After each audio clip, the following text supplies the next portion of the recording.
Education private limited வழங்கும் கிருபையின் நேரம்.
தேவன் நல்லவர். எந்த காலத்திலும் எந்த நேரத்திலும் அப்படின்னா என்ன வந்தாலும் சரி, எது நேர்ந்தாலும் சரி, அது நல்லவதா இருந்தாலும் சரி, கெட்டது மாதிரி இருந்தாலும் சரி, கவலையா இருந்தாலும் சரி, எங்க இருந்தாலும் நம்ம என்ன செய்யணும்? இங்க மாட்டோம் கையை தட்டி துதிச்சா போதாது, நம்ம கிச்சன்ல இருந்தும் ஸ்தோத்திரம் வரணும். தோட்டத்துல விவசாயம் பார்த்தாலும், விதையை நட்டாலும், களையை எடுத்தாலும், பழங்களை பறிச்சுக்கிட்டு இருந்தாலும், ஆபீஸ்ல உட்கார்ந்து கம்ப்யூட்டர்ல ஆப்ரேட் பண்ணிக்கிட்டு இருந்தாலும், டீச்சர் டீச் பண்ணிக்கிட்டு நம்ம இருந்தாலும், நம்முடைய இருதயம் கர்த்தரை பாடி ஸ்தோத்திரப்படு. முதல்ல கர்த்தரை துதிக்க உங்களுடைய முகம் எப்படி இருக்கும்? சிரிச்ச முகமா இருக்கும். நிறைய பேருக்கு காசு கொடுக்க வேண்டியது, ஒரு பாதி பேருக்கு சிரிச்ச முகம் இருக்கு, இன்னும் பாதி பேருக்கு முகம் தொங்கித்தான் இருக்கு. இங்கிலீஷ்ல சி போடுவோம், பார்த்துருக்கீங்களா? எப்படி போடுவோம்? அந்த இன்வெர்டட் சிம் தலைகீழ போட்டோம்னா இப்படி இருக்கும். அது என்ன முகம்? துக்க முகம். சிரிச்ச முகத்துக்கு சி என்ன செய்யணும்? மேல நோக்கி இப்படி போட்டிருக்கு. அந்த ஒரு பொம்மை வட்டம் போட்டுட்டு 2 கண்ணு 2 புள்ளி ஒரு மூக்கு அப்படி ஒரு கோடு போட்டு இப்படி போட்டீங்கன்னா துக்க முகம். அதை சீய மாத்தி மேல் நோக்கி போட்டோம்னா இப்படி சிரிச்ச முகம். எல்லாரும் கொஞ்சம் ட்ரை பண்ணியாவது பாருங்க. நடிக்கவங்க எல்லாம் பார்த்தா அவங்களுக்கு எவ்வளவு ரொம்ப கவலை அவங்களுக்கு தான் இருக்கும். ஆனா அவங்க எப்படி இருப்பாங்க? கேமரா முன்னால சிரிச்சுக்கிட்டே தான் என்ன செய்வாங்க? இருப்பாங்க. சிரிக்கும் போது முகம் அழகு பெறும். இந்த காலத்திலும் எந்த நேரத்திலும் உண்மையில சொல்றேன், நம்ம சிரிக்க ஆரம்பிச்சிட்டோம்னா நம்ம வாழ்க்கையும் சந்தோஷமா ஈஸியா போய்கிட்டு இருக்கும். நம்ம ஒரு காலம் பிறந்தோம், உங்களுக்கு நான் 10 வயசு 20 30 40 50 60 70 80 வயசு ஆயிருக்கலாம். அவ்வளவு பேர் தான் அங்க இருக்கும். கர்த்தர் பலத்தின் மிகுதியா சொல்லுதாரு. 120 வருஷம் மோசே வாழுதாரு. நான் வரும்பளவும் இவன் இருக்க சித்தமானால் உனக்கு என்ன அப்படிங்க. அதனால நமக்கு நீடூழி காலம் வச்சிருக்க. என்னை விசுவாசிக்கிறவன் மரித்தாலும் பிழைப்பான், மறியாமலும் இருப்பான் அப்படிங்க. அதனால நீடித்த நாட்களால் உன்னை திருப்தியாக்கி என் ரட்சிப்பை உனக்கு காண்பிப்பேன்க. ஒருத்தருக்கு 2 இட்லி போதும், ஒரு சிலருக்கு 4 போதும், ஒரு சிலருக்கு ஒரு பையன்லாம் வந்திருந்தான் எங்க வீட்டுக்கு. எல்லாருக்கும் சேர்த்து சாப்பாடு வச்சிருந்தோம். பரவாயில்ல, இவ்வளோ தான் இருப்பான், குட்டி பையனா தான் இருந்தான். 60 இட்லியாவது என்ன செய்தாச்சு எல்லா அது மொத்த மாவு அவ்வளோத்தையுமே உட்கார்ந்தான். ரொம்ப டேஸ்டா இருக்கேன்னா நம்பவே முடியல. 60 இட்லிக்கு என்ன செய்தாச்சு? சாப்பிட்டாச்சு. ரேர் கேஸ் அப்படின்லாம் இருக்கு. கொடுத்துட்டு பிறகு மற்றவங்களுக்கு என்னதோ பண்ணணும். அந்த காலம்லாம் கடைலாம் அப்படிலாம் கிடையாது, என்ன ஞாபகம் இல்லை. ரொம்ப எல்லா மற்றவங்களாம் திட்டுனாங்க. எல்லாரும் வயிற்று பசியோடு இருக்காங்க, எல்லாத்தையும் சாப்பிட்டு போயிட்டான். நீடித்த நாட்களால் அவர் திருப்தி ஆக்குவார். நம்மளை திருப்தி நம்ம என்ன செய்யணும்? நான் போதும், நல்ல போராட்டத்தை போராடினேன், ஓட்டத்தை முடித்தேன், எனக்கு போதும், நல்லா பார்த்தாச்சு. ஒரு தடவை சொல்லுவான், தேகத்தை விட்டு பிரிந்து கிறிஸ்துவுடனே கூட இருக்க எனக்கு ஆசை உண்டு, அது அதிக நன்மையா இருக்கும், ஆனாலும் நான் இப்ப இருக்கிறது உங்களுக்கு பிரயோஜனம் அப்படின்னு சொல்லுவான். அது மாதிரி போதும் அப்படிங்கிற வரைக்கும் கர்த்தர் இந்த உலகத்துல நம்மள என்ன செஞ்சிருப்பாரு? வச்சிருப்பாரு. அவங்க செத்து போனாங்க, அதனால நம்மளும் ஜாகம். அவங்களுக்கு ஒரு சின்ன தலைவலி இருந்தது, நானும் ஜாகம். எனக்கும் இப்படி வந்துச்சுன்னா இப்படித்தான் இருக்கும். இப்படிலாம் நம்ம நினைக்க கூடாது. இப்ப கொஞ்சம் எல்லாரும் நான் சொல்லுதுன்னா, கவலைகள் மறந்து நாம் பாடுவோம், கொண்டாடுவோம் கொண்டாடுவோம் இல்லையா? மாதிரி கவலைகள் எல்லாத்தையும் தூரத்துக்கு போட்டுட்டு அவர் சொல்றாரு, கர்த்தருமே அவருனை நீதிமானை ஒரு போதும், நல்ல வசனம் சொல்றீங்களே, ஒரு போதும் தள்ளாட விட்டார், ஒரு போதும் தள்ளாட விட்டார், ஒரு நாளும் தள்ளாட விட்டார், ஒரு நாள் உன்னை விட்டு விலக மாட்டேன், ஒரு போதும் உன்னை நான் கைவிடவே மாட்டேன். கரம் பிடிச்சிட்டார். அவர் எங்க இருக்காரு? இப்பதான் நம்ம கூட தான், நம்ம கூட இருக்கார், மாசம் பண்ணி கொண்டு இருக்காரு. அந்த பிரசன்னத்தை எல்லாரும் உணரணும்னு நான் விரும்புறேன். உங்களுக்கு 1000 சண்டை சச்சரவு பிரச்சனைகள் இருக்கலாம், இனி வருங்காலங்கள் அதெல்லாம் ஒண்ணும் இருக்கணும். We are brothers and sisters. நம்ம கர்த்தருக்குள்ள வந்தாச்சு. நம்ம உறுதிமொழியிலே சொல்லுவோம், நம்ம எல்லாரும் சகோதர சகோதரிகளமா இருக்கும் அப்படின்னு. எந்தியர் யாரும் உடன் பிறந்தவர்களுக்கும் ஆலயத்துல இருக்க நம்ம அதை விட இயேசுவின் ரத்தத்தால கழுவப்பட்டவங்க இன்னும் அதிகமான நெருக்கம். மற்றவங்களை கண்டு யாருக்கும் அன்புக்கு பொறாமை இல்லை. அன்பு தன்னை போலாது, அயோக்கியமானவைகளை செய்யாது, தற்பொழிவை நாடாது, சினமடையாது, தீங்கு நினையாது, அநியாயத்தில் சந்தோஷப்படாமல் சத்தியத்தில் சந்தோஷப்படும். அன்புக்கு பொறாமை இல்லை. இதே அன்பு நம்ம மேல ஊற்றப்பட்டுச்சுன்னா ஒரு நேசம், ஒரு பாசம் அப்படி வந்துடும். மற்றவங்களுடைய குறைகள் நம்ம கண்ணுக்கு தெரியாது, நம்மளை பார்ப்போம். இன்னும் நான் இப்படிலாம் கோவப்படக்கூடாது, இன்னும் நான் என்ன செய்யக்கூடாது, சிடுன்னு நான் வாழக்கூடாது, அன்பெற்று இருக்கக்கூடாது, எனக்குன்னு பதக்குன்னு நான் வச்சுக்கிட்டு இருக்கக்கூடாது, இல்லாதவங்க கேட்டா நல்லா கொடுக்கணும், என் வாழ்க்கை நல்லா இருக்கணும். பக்கத்து வீட்டுக்காரங்களாம் இன்னும் நம்மளை கண்டு எதுக்கு வர முடியல? நம்ம வாழ்க்கை அந்த அளவுக்கு சிறப்பா இல்லை. நமக்கும் அவங்களுக்கு என்ன வித்தியாசம்? நம்மளும் அழுதோம், அவனும் அழுதான், நம்மளும் கடன் வாங்குதோம், அவனும் கடன் வாங்குதான். அப்படிங்கிறதுக்கு நம்ம போயிட்டு இல்லையா? அதனால அதை விட்டுட்டு கர்த்தரை நம்ம பார்ப்போம். அதனால கொஞ்சம் ஆராதிச்சுட்டு வசனங்களை நம்ம கேட்போம். இப்பவும் வசனத்தை ஆண்டவர் பொழிந்து கொண்டே இருக்கிறார். தேவ நாமம் மகிமைப்பட்டு கொண்டே இருக்கு. இன்னைக்கு நம்ம வந்தது நல்லது அப்படின்னு நம்ம சொல்லத்தக்க அளவுல நம்ம வாழ்க்கை இது நீ கொஞ்சம் கேட்டு போறோம், அது வாழ்க்கையில அப்படியே வரும். உன்னதமானவரின் உயர் மறைவில் இருக்கிறவர் பாடலாமா? இல்ல அதுக்கு தெரிஞ்ச பாட்டு எல்லா ஸ்டாண்ட்ஸும் பாடாட்டாலும் கொஞ்சம் கொஞ்சம் பாடிட்டு போவோம்.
உன்னை தூதர்கள் காத்திடுவார், பாதம் கல்லில் இடராதபடி காத்திடுவார். சிங்கத்தின் மேலும் நடந்து இன்னைக்கு இருக்கலாம், கையெல்லாம் வைத்து சொல்லல. அநேக குடும்பங்கள் மற்றவங்களுடைய பொறாமையினால, நீங்க தவறே செஞ்சிருக்க மாட்டீங்க, நல்லாதான் போய்கிட்டு இருக்கீங்க, ஆனா உங்க மேல பொறாமைப்பட்டு மந்திரவாதிகிட்ட போய் என்னது பணத்தை கொடுத்து கொஞ்சம் ரூபாய்க்கே மந்திரவாதம்லாம் நல்லா செய்தாங்களாம். செய்து நமக்கு நல்லா இருந்துகிட்டு இருப்போம், என்னது வீட்டுக்குள்ள பாம்புகள் வரும், வீட்டுக்குள்ள தேள் வரும், வீட்டுக்குள்ள அப்படி என்னது பூரான்கள், என்ன சுத்தமா தானே வச்சிருக்கோம், எப்படி வந்தது தெரியாது. இதெல்லாம் மற்றவங்களுடைய பிசாசின் கிரியைகள் செயல்படுறது அப்படின்னு ஒரு அடையாளம். சரியா? நல்லா இருக்க பிள்ளைகள் திடீர்னு சண்டை போட ஆரம்பிச்சிருவாங்க. நல்லா இருக்க கணவர் எரிஞ்சு சீறி பாய்வார். வீட்டுல காரியங்கள் செய்ததெல்லாம் ஏதோ நல்லா இருக்கவங்க மரணம் ஆயிடுவாங்க. என்னடா நல்லா தானே இருந்தோம். இதெல்லாம் நமக்கு ஆவியில அறிந்து கொள்ள வேண்டும். இஸ்ரவேலுக்கு விரோதமான மந்திரவாதம் இல்லை, யாக்கோபுக்கு விரோதமான புரிசன். நம்மகிட்ட உண்மையான தேவ பிள்ளைகிட்ட செயல்படுமா? செயல்பட முடியாது. ஆனா அவங்க அதுக்கு பிசாசுக்கும் கொஞ்சம் வல்லமை இருக்கு, ரொம்ப இல்லை. தலையை நசுக்கிட்டாரு, வாழை கொண்டு வச்சிருக்கான், சின்ன சின்ன வல்லமை. அவன் அதை வச்சு ஏறி விடும்போது நம்ம அதுக்குதான் சொல்லுது, நம்ம பூரணமா நம்ம உட்கார்ந்துட்டோம்னா உள்ள நுழைய முடியாது. கொஞ்சம் ஓட்டை, இப்படி என்ன வாய் தான் ஓட்டை. வாய் என்ன செய்யும்? நல்ல பெருத்தங்கத்துக்கிட்ட, ஆமா அந்த அம்மா என்ன பெருத்தம் பண்ணிச்சு, அது அப்படி பண்ணிச்சு, இப்படி பண்ணி இருந்திருக்கலாம், அப்படி பண்ணி இருந்திருக்கலாம், அந்த ஊழியக்காரர் இந்த பணத்தை எடுத்துட்டாரு, இவர் இந்த 5000 ரூபாய் இப்படி பண்ணிட்டாரு, அந்த பகுதி வீட்டுக்கார பிள்ளை இப்படி யாரு கூடயோ தவறா இருக்கு, அந்த பையன் பெய்யுது, இவன் மக்கு, அது நாயி, அப்படி என்னதோ நம்ம ஒரு நேரம் பேசும்போது பிசாசுக்கு உள்ள என்ன வச்சாச்சு, ஒரே முணுமுணுக்குது. என்ன சாப்பாடு வச்சிருக்க? ஒண்ணுமே இல்லாட்டாலும் ஆனா அதை குறைய எப்படி சொல்லலாம்? அம்மா இன்னும் கொஞ்சம் உப்பு போட்டா நல்லா இருக்கும்னு நினைக்கேன், இது கொஞ்சம் இவ்வளவு வேக வைக்காத, கொஞ்சம் குறையா வேக வச்சா நல்லா இருக்கும்னு நினைக்கேன், அப்படி சொன்னா அது கரெக்ட். தப்ப சொல்லலாம். சும்மா உட்கார்ந்துக்கிட்டு எடுத்தாலும் இப்படி செய்தாலும் சிலருக்கு இரவில் பிறந்த பிள்ளையும் ஆகாது, பகல்ல பிறந்த பிள்ளையும் ஆகாது. ஒரே திட்டு. சில அம்மாமாருக்கு ஐயா என்ன வாங்கி கொடுத்தாரு, இது என்ன சேலை, சரி கருப்பை விட்டுட்டு சிவப்பு, அது என்ன சேலை, சரி அந்த கடைக்கு இது என்ன கடை, இது என்னது, இப்படி அந்த சிலரை பார்த்தீங்கன்னா ஒரே முறுமுறுத்துக்கிட்டே இருப்பாங்க. அங்க என்ன வந்துடும்? செய்வின மந்திரவாதம் புள்ளி சுனி எல்லாமே உள்ள வந்துடும். நல்லா ஜோம் பண்ணுவோம். இதே லெவல்ல இதை விட கூட்டி அடுத்த வாரம் வரும்போது நமக்கும் ஆண்டவருக்குள்ள உறவு என்ன செஞ்சிருக்கணும்? இன்னும் நெருக்கமா, இன்னும் நல்லா என்ன செய்யணும்?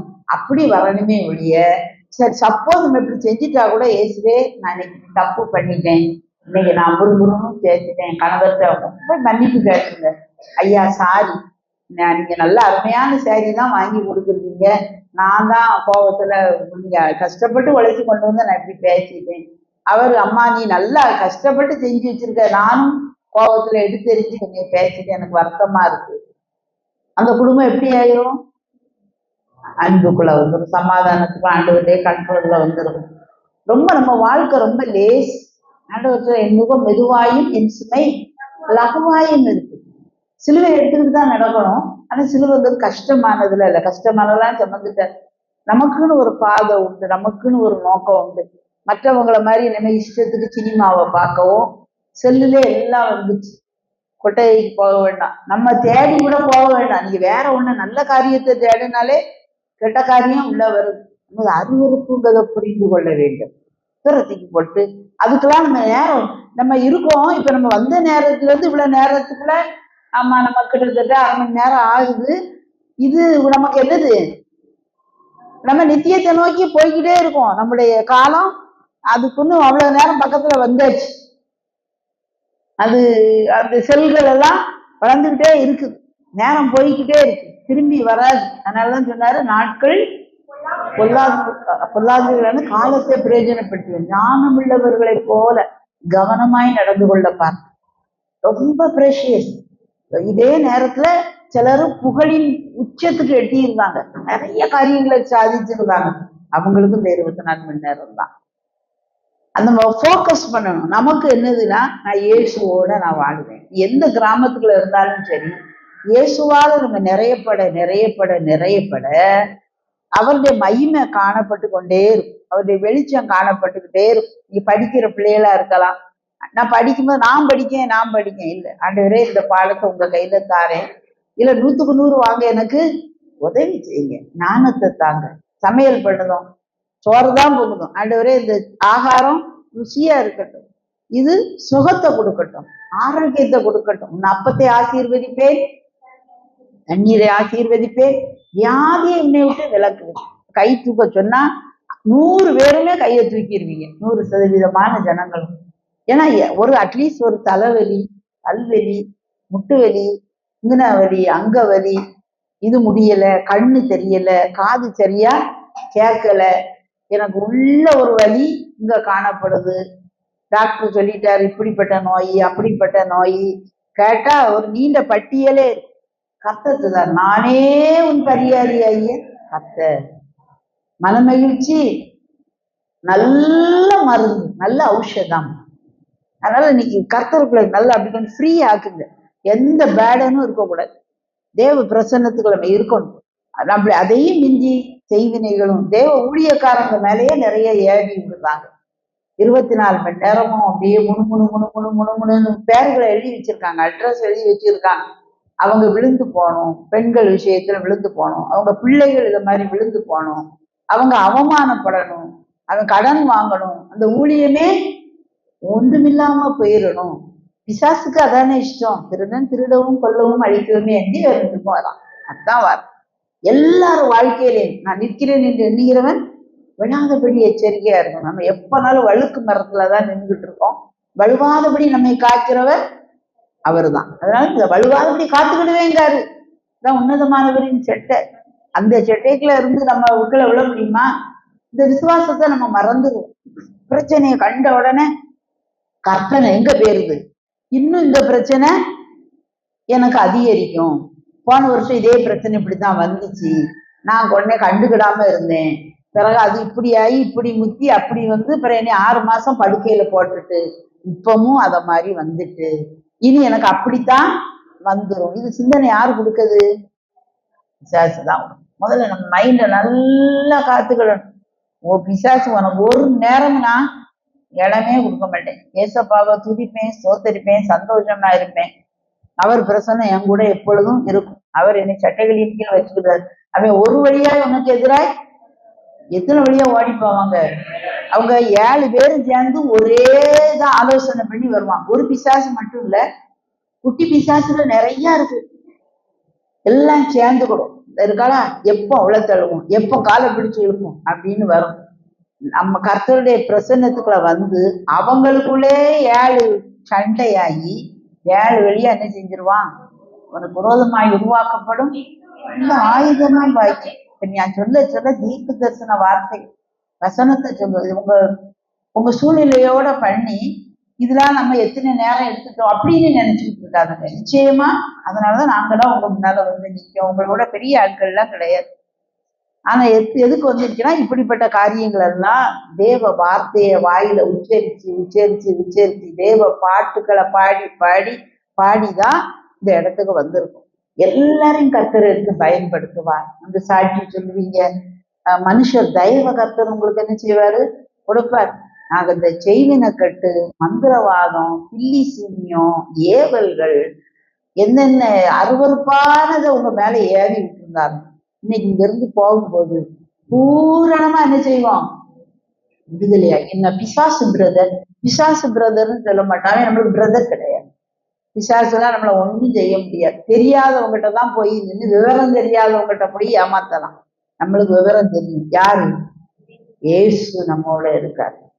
என்ன வந்தாலும் எது வந்தாலும் அவன் படுதமா கிடைக்க வரைக்கும் என்ன செஞ்சுட்டே இருக்கணும்? ஸ்தோத்திரம் பண்ணிக்கிட்டே இருக்கணும். சிங்கத்திலே நடந்து வரமசாத்தத்தை உயிர்ப்பார். அவர் நாமத்தை உச்சரித்திடலாம். உன்னை விடுவித்து காத்திடுவார். அவர் நாமத்தை காத்திடுவார்.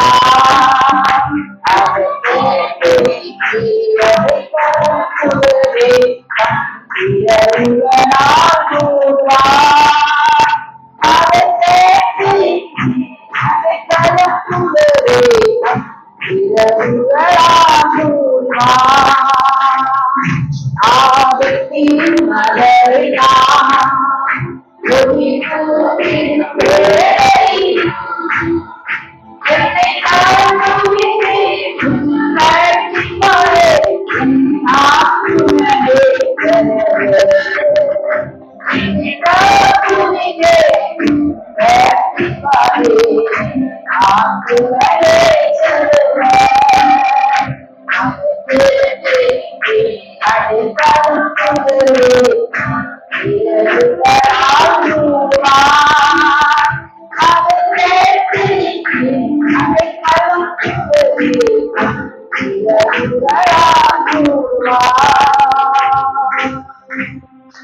ஆனந்த துதி ஒலிக்கு எடுத்து பாடு தெரியுமா? பாடுவோமா? இது நல்ல ஒரு தீர்க்க தரிசன பாடல். நம்ம ஆசை பார்த்தோம்னா நம்மளுடைய வாழ்க்கை எப்படித்தான் ஒரு சீரழிஞ்ச நிலையில நமக்கு இருந்தா கூட ஆண்டவர் நம்மளை திரும்பவும் என்ன செய்தாரு? கெட்டுதாரு. இன்னைக்கு யாரும் வந்த விதமா போகக்கூடாது. இது என்னதோ நமக்கு இந்த 1 மணி நேரம் எப்படா முடியும்? நம்ம சிக்கன் வாங்கி வச்சிருக்கோம், மட்டன் வாங்கி வச்சிருக்கோம், அதை செய்யணும், இதை செய்யணும், அங்க போகணும், இந்த மழை வந்துட்டு அதை விதைக்கணும். நம்ம அந்த எண்ணங்களெல்லாம் விட்டுட்டு அனுப்பிடுவோம் சீக்கிரத்துல. தேவ பிரசன்னத்துல வாழப்படம். Leave this moment. இந்த நேரத்துல என்ன நம்ம நினைக்கும் அப்படின்னு நம்ம நினைப்போம். ஆண்டவர் நம்ம வீட்டுல இருந்து ஸ்தோத்திரமும் ஆடல் பாடலையும் சத்தத்தையும் புறப்பட பண்ணுகிற தேவனா இருக்கிறார். அது வரும் வரைக்கும் நம்ம என்ன செய்யணும்? புறப்பட்டு போன உடனே கணவர் மறுபடியும் திட்டலாம், மறுபடியும் பிள்ளைகள் கத்தலாம். ஆனா இந்த கத்துவது என் வீட்டுல இருந்து என்ன செய்யக்கூடாது? கூக்குறதும் அழிவும் தேசத்துல கேட்கப்படாது, நான் சந்தோஷமும் மகிழ்ச்சியும் கேட்கும்படி செய்யும். நம்ம காத்துல எதுதான் கேட்டுக்கிட்டே இருக்கணும்? சந்தோஷமான செய்தி. 51 செய்தி சொல்லணும். அப்பொழுது நீர் நெருக்கின எலும்புகள் கழியும், நான் சந்தோஷமும் மகிழ்ச்சியும் கேட்கும்படி செய்யும்.